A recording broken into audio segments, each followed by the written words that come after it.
Tatlo kasimana antes ang Dinagyang Festival, kilalahon ta ang Father of Dinagyang nga nagdala sang debosyon kay Santo Niño diri sa syudad sang Iloilo sa pagtutok ni Tess Ordales. Tatlo kasimana na lang liwat na naman yung mabatian ang matunog na drum, singgitan sang dancers hanggang nagasaon.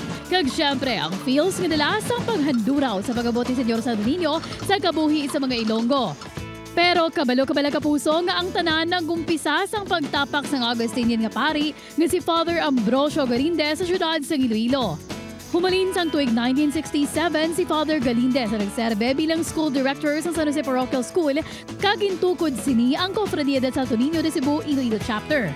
Sa muman nga tuig, ginhatag ni Father Sulpicio Enderes kay Father Galindez ang imahe ni Senyor Santo Niño de Cebu bilang regalo. Diri na kag nagumpisa ang simple lang na merrymaking kag nangin ati-atihan sa Iloilo. 1977 na sang ginhibo nga dinagyang ang selebrasyon base sa suhestyon sang broadcaster nga si Pacifico Sudario. Ang tinagang dinagyang nangin simbolo na sang tradisyon kag pagtuo sa mga Ilonggo.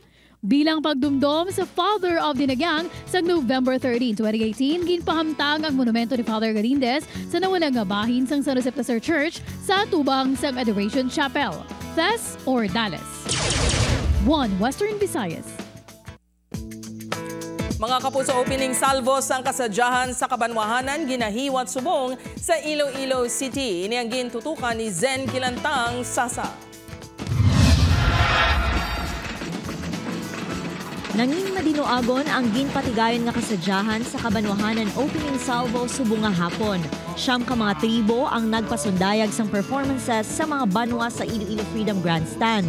Lakip ang Kaing Festival sang Leon, Kasag Festival sang Banate, Saad Festival sang Leganes, Katagman Festival sang Oton, Pantat Festival sang Zaraga, Tultugan Festival sang Maasin, Banaag Festival sang Anilaw, Cry of Helicon Festival sang New Lucena, kag ang defending champion nga hinirugyaw sa Gidanunay Festival sang Kalinog.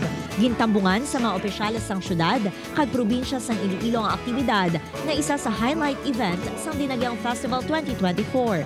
Suno kay Iloilo Governor Arthur Defensor Jr., pinaagi sa sining aktibidad, mapakita ang katahom, kinaiya kag kultura sang nagkalain-lain nga kapistahan sang Kabanwahanan. Gusto naton nga ipainsin natin mga kasimanwa.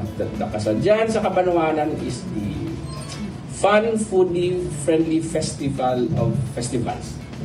Para if you want to appreciate more kasadyahan, that is composed of the different festivals. Ini ang labing unang nga tion nga lunsay mga Kabanwahanan sa Iloilo Province ang magasambuwa. May 1 million pesos nga cash subsidy sa tag sa kapartisipante. Hiwaton sa Enero 27 ang kasadyahan sa Kabanwahanan. Upod kay Cirilo Randuque, Zen Kilantang Sasa, 1 Western Visayas.